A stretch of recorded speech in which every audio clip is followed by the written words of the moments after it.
It is Friday, September 20th. I'm Geoff Schwartz. That is Matt Ford. Is Geoff Schwartz is smarter than you. It is our weekly Friday gambling podcast. Hopefully, you listened last week, but to not follow our advice, Matthew, because we went 0-5 last week, and they weren't even close, Matt. We lost immediately in every wager we make. I will say that week two typically is our worst week of the year for whatever reason. We do well week one most years. Week two, 0-5, 1-4. The thing about gambling, guys, is it takes a long time to climb out of this. We can do it. We've done it before. We've come out of this hole before, but it takes, like 7 weeks in a row of going 3-2 to climb out of the hole. Which is kind of our MO. Kind of our MO. So stick with us. It was a bad week two. Not as bad. I'm not going to do that joke, Matt. I'm not going to do that joke, Matt. Nonetheless, we will preview all the games for this upcoming weekend. Every NFL team is in action. We'll talk about sides and totals. I've actually been pretty good on quarterback props, taking the under for all these quarterbacks. There's been a lot of discussion about lack of offense so far this year, Matt. Look, not much to recap in the Thursday night game. The Jets are better than the Patriots. Aaron Rodgers looked much better. Like that was the story of that. Quickly, though, I want to touch on this idea of what's happening offensively in the NFL right now. So, great. Scoring way down. Touchdowns way down. Yards per drive, yards per play, everything way down.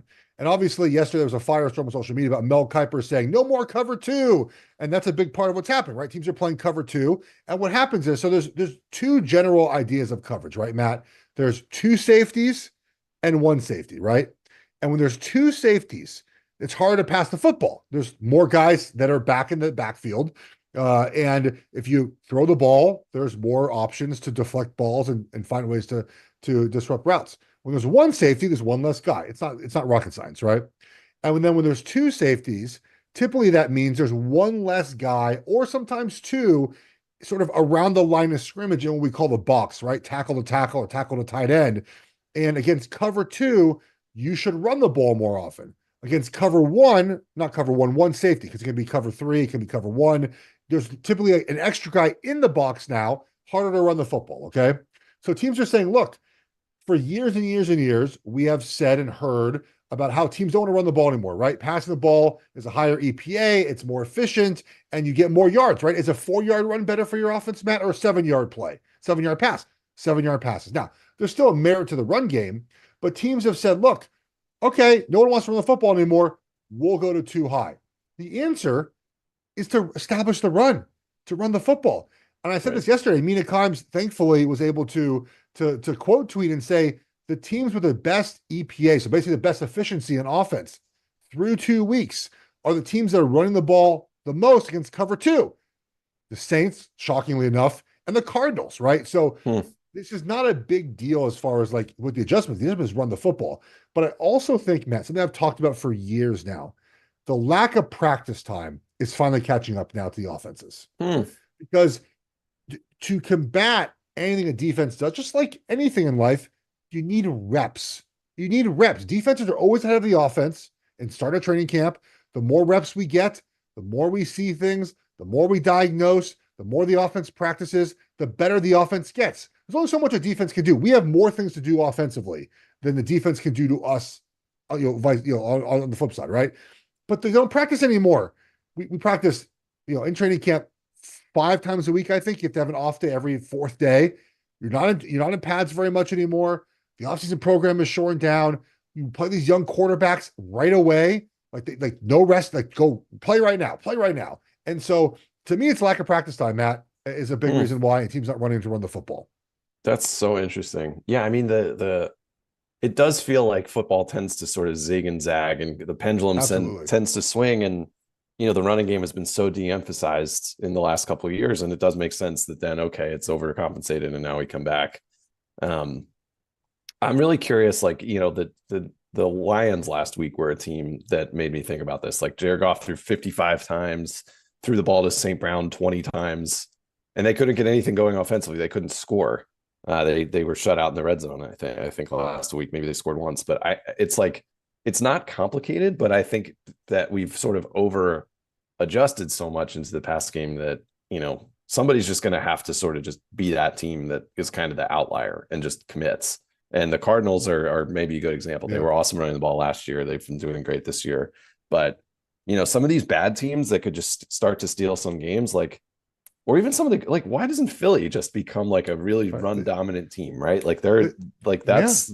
they're built for it anyway. Like there's a bunch of teams that Yeah. make a lot of sense that don't seem to have it figured out yet. What's funny is the Chiefs ran the ball a ton against the Bengals, who continually played too high against them for all these years. And so the Chiefs figure it out, and other teams have to figure out as well. All right, Matt, let's see if we can figure out at least 3 winners this week. We got to do it, man. There's going to be some games I think we disagree on, just knowing how we do this in the past. But let's get to the games. Thursday night obviously eliminated because the Jets ended up covering that game. Congrats, one Jets mistake fans. we made. One mistake we made last week is I think we knew the Packers were the right side and we just didn't do it. Yeah, we should have done it. We should have. Yeah, man. So there were a lot of mistakes last week. I will say, Geoff, that like even the ones I liked that we didn't put in, like they didn't win either. So like last week, we just need to burn the tape. Like it never happened. So we like the Niners and Tampa Bay, which covered and so yeah. We're not going to talk about it. We're on to week 3. We're on to week 3. Let's go, Matt. First game, a real gem. The Broncos going to Tampa Bay to play the Bucks. Yeah. The Bucks are laying 6.5. There is only one play to make here, and I'm just not sure I can make it, Geoff. No, I think we have to stay away from the Broncos right now. Offensively, Bo Nix is just not playing how confidently enough to wager on them in this spot, right, Matt? It's not the spot to take Broncos. You can make the argument at some point it's going to click for these rookies, but do you want to keep wagering them until it does? We had the Broncos last weekend. They allowed one offensive touchdown and couldn't cover 3.5 points. It wasn't even close. Yeah, they couldn't do. They were just so. I think it's Broncos are bust here. The Bucks, by the way, this number's overinflated because the Bucks are now 2-0. I thought they win the division. Obviously, the Saints are sort of creeping up there as well. But yeah, Bucks had a good win in Detroit. They beat the Commanders week 1. They're playing some good football, but I'm going to stay away from the Broncos in this spot. Yeah, I mean, I'm not going to make a passionate argument to put my name on Bo Nix again, but I mean, this number this feels like a really big number for a Bucks team that has one impressive win against Detroit and another win against my stupid team. I think that the 6.5 is just massive. And I think we were both like kind of lukewarm on Denver. I was definitely among the crowd that was sort of like, well, Sean Payton, they have all these other things sort of going for them. Their defense shouldn't be so bad that this would in theory be the week where they would like make it a game. And what's crazy about Denver is like they hold the ball for so long. Like I feel like their drives go for an hour and still lead to a punt. Like they're the most boring team. So I feel like they could just sit on the ball and this total goes under. I just don't think we should put it in our 5 and convince America that they belong in the mix. No, I don't think we do either. Let's pass on Denver. Texans, Vikings. Boy, the Vikings, what a team this year. The Texans are 2 or 2.5 point favorites on the road in Minnesota. Vikings are getting a bit more of the money. The public is on the Texans, which isn't a surprise. Well, I like Houston -2. This is the one I think you're going to hate me. You're going to hate me. Oh, you like it too? Okay, good. This is the one I thought you'd hate me for. No, I like it. Plus, I know a sharp group that hit Houston immediately earlier this week at -2. Yeah. It makes me feel better because that sharp group wins a lot of money. Here's where I like Houston this week. I think they're just good, Matt. Like, it's that simple. I think they're a good football team. They fly around on defense. Stroud, every time I watch him play, Matt, Stroud impresses me even more and more. Like, he's a legit elite. Like, he'll end this year passing a lot of quarterbacks that we thought were ahead of him, like Trevor Lawrence, Dak Prescott. Like, he's going to start passing these guys. Like, we're going to end this season, Matt, and we're going to look at Mahomes, Allen, Herbert, Burrow, Jackson, Stroud. Like, it's going to be like, he's going to be right there in that conversation, Matt, on sort of that tier 2 or 1 at B of quarterbacks in the NFL. And I like the way Houston plays, and it's still Sam Darnold in the end. I get it, but if you take out that 97-yard touchdown, which he's not going to hit every week, Matt, the game is much different against the 49ers, right? So, and the Niners had bad turnovers.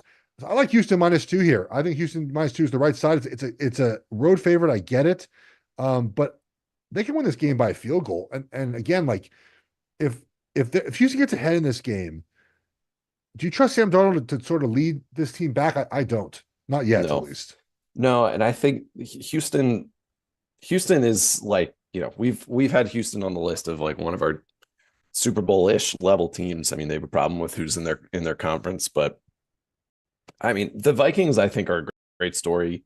They played super well. The Niners are the last week. Like the Niners every year in the beginning of the season, like they seem to have one of those losses that make no sense a couple weeks later. Yeah. Like remember that year it was the Bears, and like there's it always feels like there's one. I think if you throw that game out, this line is like Houston by 4.5 probably, and we probably would still like it. I Yeah. think that Minnesota's a bit banged up. I think I don't know. I think it's the right time to buy Houston. I think people aren't totally like I think these teams are a little bit priced incorrectly. So I'm fine with this. I was curious if you were going to have a side here, but Minnesota I don't think is a buy for me on this side. Like I don't know. I don't think that they win this game. I don't think they're starting this season 3-0 with Sam Darnold as their quarterback. No. Like sorry, I just don't. This is the one I thought you would really disagree with me on. No, Okay. that's probably not a good sign. No, it's probably not great, All right, especially we got one this is in. going for us. We've got Houston in. Let's talk about this one. I'm curious where you land on this one. The Chargers and the Steelers. Speaking of undefeated teams, the Chargers are small underdogs, only +1.5 in Pittsburgh. Everybody loves the Chargers. All the money, all the bets are in on the Chargers. So let me tell you why I like the Chargers in this game. And nothing again, the splits are whatever they are. I mean, the public wins sometimes. It's fine. First of all, the Steelers offensively, Matt, have scored 1 touchdown and 8 field goals. They can't keep getting away with this. Okay. They can't. Dude, they've been getting away with it since like 1995. That's one of my takes here. Like the Chargers defense is legitimately playing good right now, and that's without Bosa dominating yet. How are the Steelers going to move the ball in this game? The answer is they're not, Matt. Like this is a much better. The Chargers have become Jim Harbaugh so much faster than I thought they'd become Jim Harbaugh, right? So I think the Steelers are going to have a tough time moving the ball in this game, which have had a tough time moving the ball against the Broncos and the Falcons. The Chargers are a better defense right now than those two defenses. On the other side, what is Pittsburgh doing defensively? Okay. They're rushing the passer, right? They're affecting the game that way. Here comes Rashawn Slater and Joe Alt. Maybe the best tackle combo in the NFL right now. The Chargers are winning without Justin Herbert having to do anything. Imagine when they sort of unleash Justin Herbert. Could be this weekend. The Steelers are not playing Cousins and they're not playing Bo Nix. And by the way, the West Coast, East Coast thing, the Chargers have been in Charlotte actually the entire week. They never left Charlotte. So this idea of like the early game doesn't matter to me. I like the Chargers a lot, Matt. I don't care the public. Like I think for me, it's a matchup thing. The Chargers match up very well. And they play the style of game that the Steelers want to do, but I think they do it better than the Steelers do. I mean, the thing that's so worrisome to me is Herbert's whatever this foot injury is. They don't even have to win with him. They haven't been winning with him. Well, I just don't think that's. I mean, the Steelers defense, like I get it, they haven't really played everybody yet. But like the problem with the Chargers is I kind of feel like they can't keep getting away with this. Like J.K. Dobbins is going to run for 150 yards every week. He's going to go into Pittsburgh and the Steelers defense isn't going to be able to figure that out. Like I just feel like the Pittsburgh D line can cause a lot of trouble for an injured Herbert. So I'm a little wary of this one. But my thing is like, unlike Kirk Cousins or Bo Nix, the Chargers can just unleash Justin Herbert. Like in this game, right? Like they can just be like, okay, like let's use the passing game a little bit more this week. That's why I just think they're better than are the Steelers going to start 3-0 scoring what? Let's say they had a 1 offensive touchdown and 3 more field goals, 11 field goals and 2 touchdowns to be 3-0, Matt. The last team that started 2-0 without scoring with scoring only 1 touchdown was the Steelers in 2010, by the way. So like they've done this before. Like this is their thing. They can pull games out of their ass. I don't see like a big edge here either way, but I will consider this as a maybe. The Chargers +1.5. Yeah. It worries me a bit. Just I think it doesn't at all for me, which might be a thing. It might be a problem. Interesting. All right. Well, yeah. I just like the matchup. That's what it is here. Yeah. Well, fair enough. I think we might like this matchup, Geoff. Philadelphia at New Orleans. the Saints, America's team, laying 3. The Eagles in the look ahead lines were 3-point favorites. This is flipped. I could not be more in on the Eagles here, but I'm curious if you're on that same side. Uh, I'm a little terrified of the Saints train right now, the Saints wagon, but you're buying an Eagles team right now at the lowest point. Totally. And we've done this before with the Panthers game where we obviously took the Panthers week 1 because the Saints are not the Saints. Carr and Allen are terrible as favorites. It feels like this is sort of the game that Philly, what they can do, I think they'll be okay, Matt. But we're just fading the Saints that are super hot right now, right? I mean, that's the point of this wager. Again, an Eagles team that's not bad. They're still favored or one of the favorites to win the NFC, getting 3 points on the road here to bounce back. They should have won that game the other night. And what's this number if they win that game the other night? A pick them? Yeah. No, I think they're probably favored, honestly. I mean, I think the Saints, like, people are this happens all the time where there's a team that starts the season and everyone's like, oh my God, like this team, like, how are we so wrong about this team? The Saints started last year 2-0, right? Like, they're not a team that I get it. Like, they've done a nice job with, Kubiak's been great. I think they've sort of surprised some teams. Yeah. Like, it was interesting hearing Micah Parsons say that he couldn't really figure out their defense last week. Or their offense last week. Their offense is legitimately playing well right now. It's playing well, yeah. But I think like it's sort of the same thing. I think like how we're throwing out our week 2, I think we'll look back on that Dallas game in week 2 and be like, what was that? Like the Cowboys got killed by the Saints. Like, that's weird. So I just feel like these two teams are not like, these are not two even teams. The assessment we had on these two teams a few weeks ago was the Eagles are much better than this team. The only thing that I'm curious what the deal is with AJ Brown. I do think the Eagles offense is like so different without him. Like, they just sort of seem to like lack that. The Eagles, I don't know if you feel this way when you watch them. Like, when they sort of start clicking, they feel scary, like in a way that most other teams don't feel. Like, it's like, oh my God, they have Barkley and they have Smith and they have Hurts who can't be stopped on 3rd and short, and they have AJ Brown. I feel like without AJ, like, they're kind of a different team. So that's the only thing that worries me a bit. AJ did not practice yesterday, apparently. So that's the only thing. You could talk me out of it for that reason, but I still think the Eagles +3 isn't a bad play. I think it's a good number. Yeah, I do too. Yeah.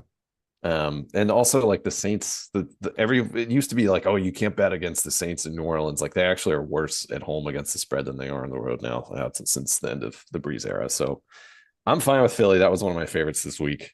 God, the Malik Willis revenge game is the next one. The Packers are getting 2.5 points in Tennessee. There is a chance Jordan Love plays, which I think is some of the reason that people have just made the bet on the Packers in this one. I don't think he plays. I think that we had our chance last week to wager on the Packers, Matt, and that opportunity is now over. And we're not wagering on the Tennessee Titans either. I can't do it again. Has screwed us 2 straight weeks. Nope. Will Levis makes too many bonehead mistakes to wager on them. And I think, again, like, the game plan of running the football and keeping Malik Willis out of trouble is great, but now Tennessee knows what you're doing, right? Like, they know, like, there's not much deviation off of what the Packers did last week, and the Titans know this, right? The Titans defense, I think, is fine. It's not great, but it's not terrible. So I think you stay away from this game. And the only play would be the Packers here. You're not playing the Titans with the way they played so far. I can't believe I guess they're a favorite because they're at home and they look at these teams as evenly matched. I would stay away from this game. Yeah, I just don't see an edge, especially with, it's like, who are you backing, Willis or Levis? Like, no thanks. We can save time. Pass. The next one, I mean, God, I can't believe I'm probably going to make the case I'm about to make. The Giants are getting 6.5 points in Cleveland. Just don't do it. Just stay away. You have no interest?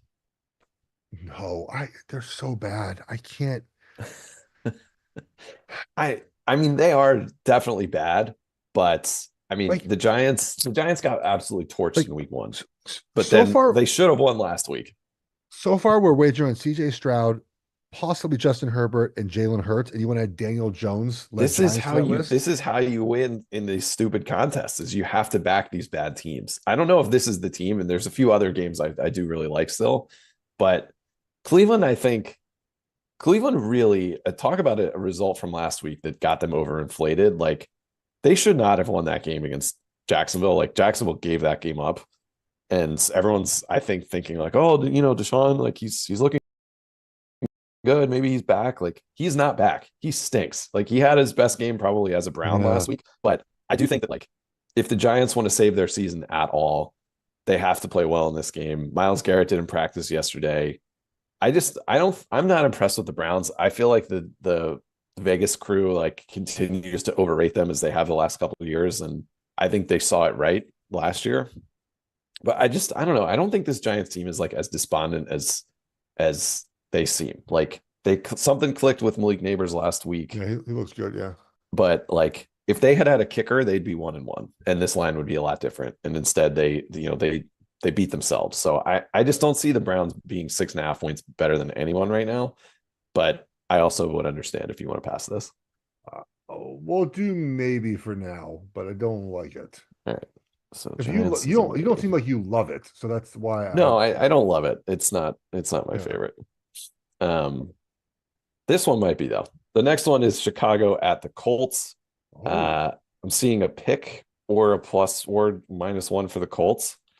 What do you like in this one? I have no real opinion on this game. I love Indy in this one.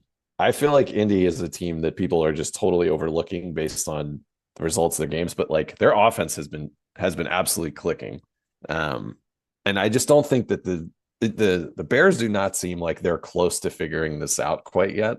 And the Colts look, I just think that they haven't matched up with their potential quite yet. Let me pull up their the problem is Richardson is so volatile that they can, I think, win games by a lot or lose games by a lot. All the public money's on the Bears. Yikes. Yeah, exactly. Well, the Colts, it's because the Colts are like this weird team that people are, I think, sort of dismissing. But like, yes, Richardson's been erratic, but they've held the ball a ton. Like they've had these long drives that just haven't totally finished yet.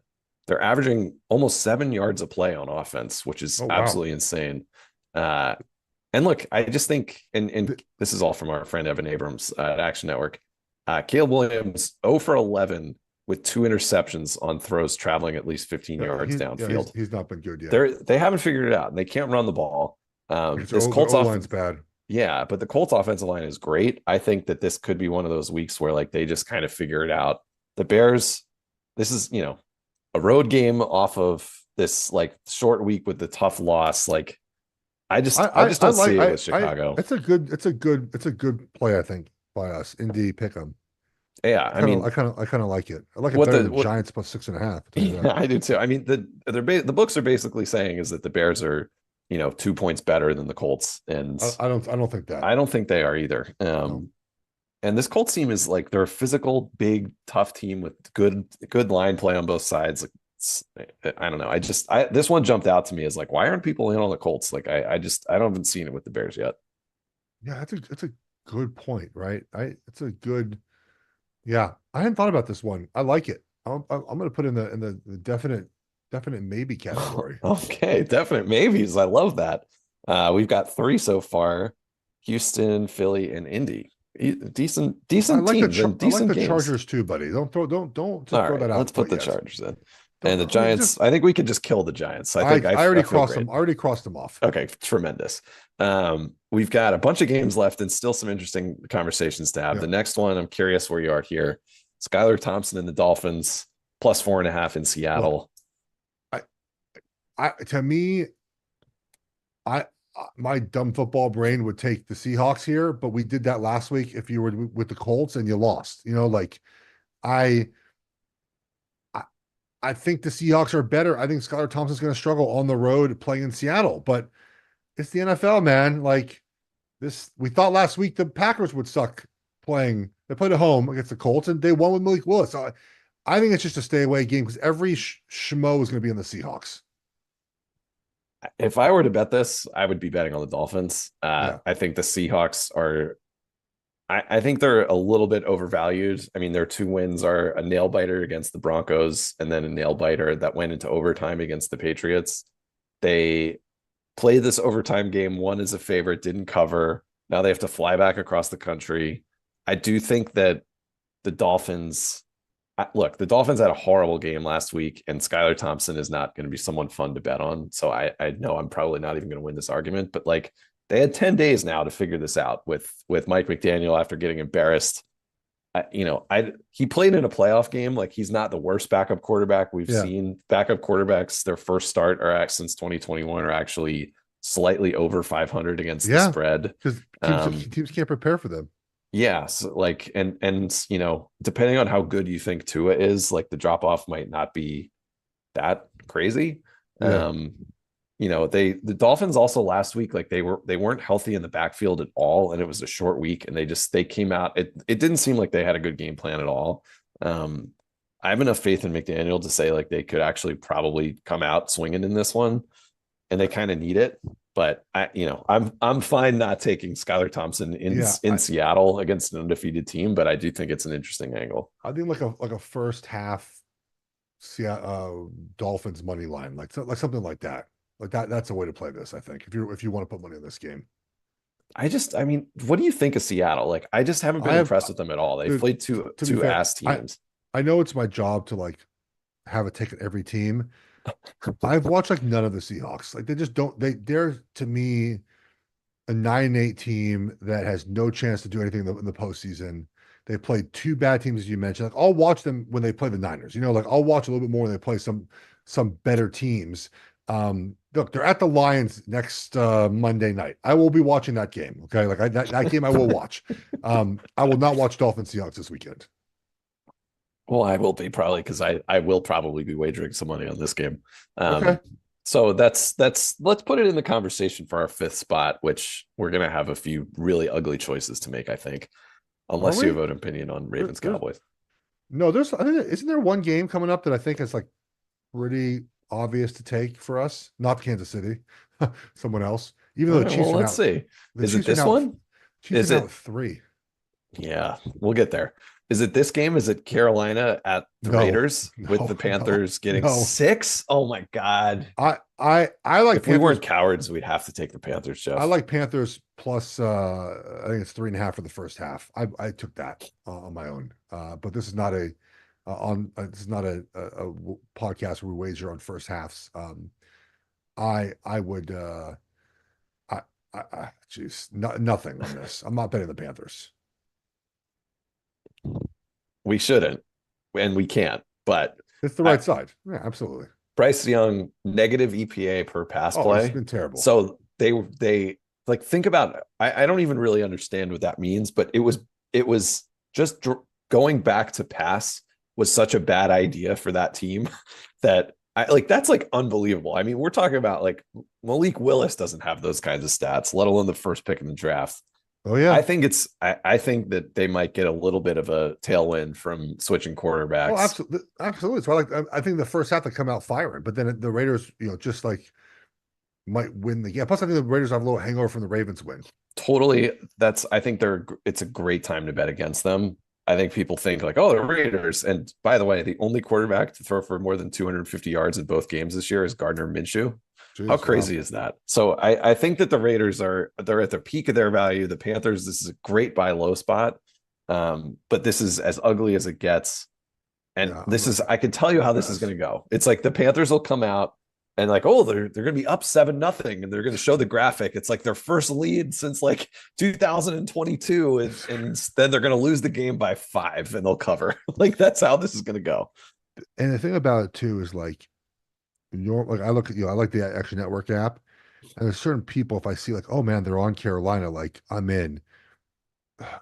Raybon's on them, of course. Yeah, of course he is. They're the right play, and yeah, I mean everybody's on them. Like every person I like consume and listen to that's smart is weighing on the Panthers this week and fading the Raiders. But we're not like everybody else, Geoff. I can't. I'm sorry.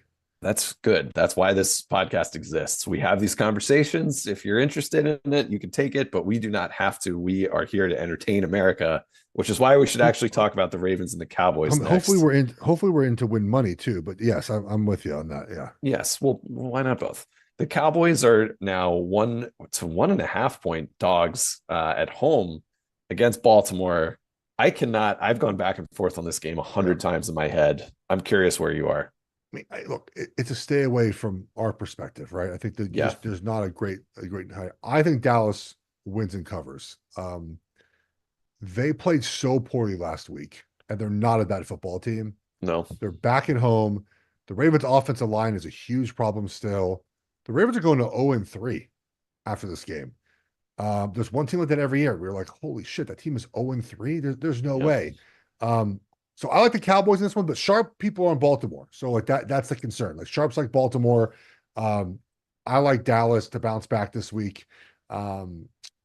And I don't, but I don't. I have no money in this game. I don't think it's a game that I can realistically put any dollars on because it can go either way. These are both they're both good football teams. Yeah, this is a coin flip, and we're going to learn a lot about one of these teams this week. I think. You mentioned Baltimore's offensive line. I think it's this. I think it's one of the underrated storylines of the whole year. Is they get Derrick Henry. Everyone thinks they're just going to be that same team they've always been of like, 5 yards every single play, sort of like the Eagles when they were at their best. And they just don't have it. Like they haven't been able to dominate on the line of scrimmage, and then their defense is like this Nope. young unit with a defensive coordinator who's younger than us, who's figuring it out. And I mean, really tough week one loss. Like if they had beaten the Chiefs, I think this line would be like, it would be different. Actually, I Yeah, actually don't know because the Cowboys, like everyone's just saying, like the Ravens aren't going 0-3, but Dallas is a good team. Like I'm with you. Yeah, I think they could just dominate, the line of scrimmage on offense too. So this is a pass. This is a fun game, but uh, oh, interesting. This line's moved. This 49ers at the Rams. This yeah, line was up to seven yeah. and a half. Now it's down to 6.5 because everybody loves McVay getting that many points. Yeah, they a sharp group I know hit the Rams a couple days ago. Yeah, I like the under in this game, Matt. I have under 44.5 in this game. Um, the injury list for the Rams is Puka Nacua, Cooper Kupp, Tyler Higbee. So that's two wide receivers in their tight end, and then I think three of their offensive linemen are out. yeah. And the Niners are missing CMC and Debo. Uh, I'm not. I can't wager on the Rams in this. That is the right side here. They're so beat up, Matt. I think it's under game. Although I'm surprised this total is this high. I know the Niners have played the Rams well over the years, so maybe that's why they sort of have a beat on what they're doing defensively. Yeah. But I don't think the Rams can score in this game. Like this game feels very much, you know, 28-10, right? Niners cover, but I'm not betting on them because that feels gross to take that number. But I, I just I don't know how the Rams do it in this game. I agree. And those are the games that you end up sort of saying like, well, it doesn't make any sense. Like I feel like if you're playing like a money line round robin or something, you take the Rams. Like I just feel like they're one of those teams that they could just like the reason that this line is so high is people just don't know what their team is going to look like, frankly, and that's Yeah, totally fair. But it's the same case we made last week when we were wrong, which was got it that yeah, McVay can just win a game out of nowhere. So it's a pass for us. yeah. We got 4 games left here. The Lions at the Cardinals. The Cardinals are 3-point home dogs. Is this the one you like? I like Cardinals. Yeah. Interesting. Okay. I I I don't love it because I think their defense is still not very good. The Cardinals, to me, Matt, are an over team every week. Just bet the over. Like they don't play great defense, and Kyler Murray is just an elite offensive weapon. The Lions' defense last week was okay, but obviously the Bucks sort of did enough to win. Um, the only thing that scares me about this number, Matt, is the Lions didn't play terribly well last weekend. And if they play their best game, this is a 14-point win for them, right? Like that's my concern about the Cardinals here. And trendy home dog Cardinals, those are things that sort of worry me. It was sort of a favorite of mine early in the week, but not so much anymore. I look, I'm fine with this. I think the Cardinals have been a nice surprise this year. Um, the Lions, it's funny. I just didn't really see. I guess I'm cool with it. The Lions maybe are just that team that hasn't Well, like come out that hot. Um, so if this is one of your no, favorites, I'm it's not one of my favorites, mostly because the next number moves so much that oh it feels irresponsible to not at least discuss it. okay. Let's discuss it. So that we'll call the Cardinals a maybe. The Chiefs are now just 3-point favorites in Atlanta and Come on. primetime Kirk. Come Sounds on. like you like the Look, Chiefs. I'm not sure we should put it in our 5 picks, Matt. But like, let's be honest, guys. If the Falcons lose that game like they should have this was 4.5, 5. It's like 6 if they lose that game. But because the Eagles bungled the end of that game, Matt, now it's 3 points. 3 points. The Chiefs have historically not played well in these spots, right? Sort of like you play these two big dogs, go on the road to play Atlanta. But this game is a Sunday night football game. It's not a 1 p.m. game. If it was a 1 p.m., Matt, I tell you to bet the Falcons. This Yeah. is a primetime game. The Chiefs are going to be up for a primetime game. Like that is where I'm at with the Chiefs right now. Now, Pacheco's injury is a big deal. Got to figure out how to sort of run the football. Mahomes hasn't played that well yet, and they're 2-0. So I guess sharp groups are pounding the Falcons. I guess that's why this number's coming down. But at 3 now, we've talked about this. Mahomes is a 3-point favorite or less. Yeah. It's like 97% against, it's more like 78%, 80% against the spread. This number is 3 now. 3.5, I say no. 4, I say no. At 3, Matt, it becomes a serious discussion about taking the Chiefs. Yeah, I think I'd be more intrigued by this than I would than Arizona, to be honest. Say absolutely. Yeah, I mean the Falcons are not a very good team yet. They might turn into one.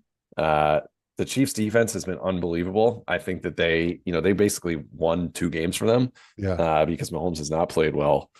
Yeah, that's interesting. It's really interesting that this moved to 3. I wonder if it'll at some point get to 2.5 this week, but we might be recording this at the exact right window and we can grab them at 3. So I'm willing to put that in the mix. Yeah, like again, beforehand, I would say no, but at 3, I think it's worth talking about. Yeah. All right. Well, we're gonna get back to that after we speed through these 2 games because I have a feeling we don't have a lean in either. I got nothing. The Bills are 5 or 5.5 point favorites over the Jags. We are not touching the Jags until they show us something. No. And then I think you take the over in this game. That's my take on this. That's fair. Commanders Bengals. The Bengals are 7.5 point favorites. If you have to make a play on this one, bet the Bengals. That's what I'll say as the Commanders fan. Just tease the Bengals down. Yeah, tease the Bengals. There's some great teaser numbers this week. Oh, the fantastic teaser numbers. I totally agree. Yeah. Okay, so go ahead. Run through our list. So I think these are the 4 we have already. We both like Houston -2. We like Philly, like Indy. I like the Chargers +1.5. Yep, let's put it in. That leaves us with Arizona +3 and Kansas City -3. They're the last 2 that we sort of like agreed upon. Yeah, we're passing on Carolina, we're passing on the Rams, and we're passing on the Dolphins, right? If we were 7-3, I'd be like, sure, put the Panthers in there. But we're not, which actually should change the way we do this, but nonetheless, it may. Because we're 2-8 right now, Matt. We're 2-8. Should we throw the chefs in there? Should we just get back to our roots and take the Kansas City Chiefs laying a field goal to Kirk Cousins in primetime? Yes, right. It's I'm fine 3 with that. now. It's a big deal. I agree. I mean, I agree. You've mentioned I could probably find the Mahomes stats quickly, but yeah, it's like it's like the most surefire bet in the history of the sport. So maybe we go with it, especially when everyone's like, hey, maybe Kirk Cousins can win in prime time. Like, I'm not sure that that's true. Here it is right here. This is from the Super Bowl. So this obviously counts. So this doesn't count the Niners win in the Super Bowl, then also the Ravens cover in week 1. So he doesn't cover. He's not a covering machine all the time. But when here's right here. His against the spread record's not great overall. No. Here we go. So Mahomes has played 25 games in his career, either as a favorite of 3 points or less, or as an underdog. Now it's now 27. Okay. He's now 26-1 against the spread in those games. It's insane. In other contests, he's 37-1 against the spread. He's 6-0 straight up on the road after throwing for fewer than 200 pass yards. That last week was the worst game of his career. He also covers more games on the road than at home. I mean, also, here's another thing from Action Network. The Falcons, as underdogs who straight up won on a short week, the next week they cover 39% of the games. So we're hitting the trend. We're getting all the trends on our side here, and I'm fine with it. Oh, I'm in. It's on me. Wow, we have some good teams this week. I'm looking forward to, there's no Titans on this list. There's no Panthers, which could be good or bad. There's no Broncos. We're living the dream over here. Houston -2. The one that I like that I think this is the one I like the most is probably the worst of the group. The Chargers +1.5, Philly +3, Indy Pick'em, Kansas City -3. So we get Stroud, Herbert, Hurts, Richardson, Mahomes. It's not bad. No. And two, like we have a chance in all these games to like come back at the end if we're losing. Yes. Where the last couple of weeks it's been a bunch of Will Levis and Bryce Young and just a beat up Rams offense. So, all right, Matthew. I mean, we're also going against Darnold, Carr, Caleb, Fields, and Cousins. I think we're onto something here. Yeah, primetime Cousins. All right, everyone. Thank you for sticking with us. We got this. We can't have a worse week, though. It can't get worse. No. All right, everyone. Talk to you guys next Friday. Take care. Enjoy the weekend of football. Go to my Twitter at Geoff Schwartz. I'll put up my college picks as well. Take care, everybody. See you, buddy.